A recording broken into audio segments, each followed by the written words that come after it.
numero 10 sul pallone, lo scarico però è per il numero 7, dentro per un compagno, la deviazione e la traversa, primo squillo della Roma Internazionale. Vicino al gol la Roma Internazionale che ora insiste ancora con il numero 5, pallone dentro per il numero 6 ed è l'1-0 della Roma Internazionale. Poi Galea mette bene giù Di Pascasio, prova ad andarsene sul diretto avversario, viene fermato però fallosamente. Fratini va con il destro, la deviazione ed è l'1-1 del Franco Picchiapò. Roberto Fratini ha pareggiato per i Malta Crociati.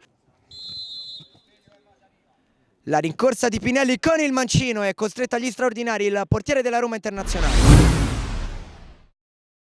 Tra l'altro Franco Picchiapò che qualora riuscisse a vincere, intanto qui Urbani cerca di sfidare in velocità Di Giulio, poi la pressione da parte di Urbani, il pallone rimane là, Felicetti! Il 2-1 del Franco Picchiapò, ci ha pensato Felicetti, come al solito non si tira indietro, ma ora la ripartenza da parte della Roma Internazionale, ci prova Palmisano con il mancino, Felicetti l'appoggia all'indietro per Morganti, apre verso Urbani, opportunità per il Picchiapò, il tiro di Urbani, la risposta di Lazzarini.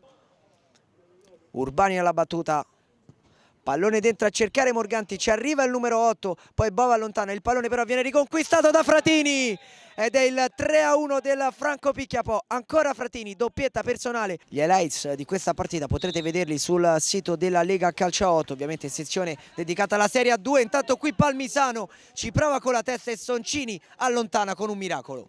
Una doppietta che sta risultando decisiva in questo match.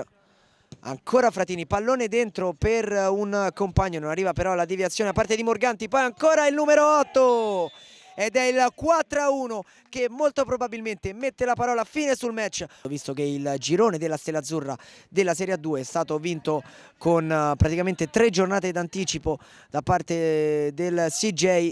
E intanto qui arriva però il 4-2 per la Roma Internazionale, una sfortunata deviazione da parte della difesa del Franco Picchiapò regala il 4-2 bianconeri. Di Lazzarini, ancora una volta Fratini si era reso pericoloso, poi Bove, esce però Pinelli, vogliono il tocco di mano ma arriva invece il triplice fischio da parte del direttore di gara Franco Picchiapò che batte 4-1 la Roma Internazionale. Sì, sicuramente era lo scontro che aspettavamo, perché comunque la classifica ci vedeva molto vicini a Roma Internazionale. Adesso aspettiamo il risultato di domani, dove si incontrano delle nostre concorrenti, e una volta finita questa settimana vedremo un po' quanto ci manca per raggiungere questa salvezza.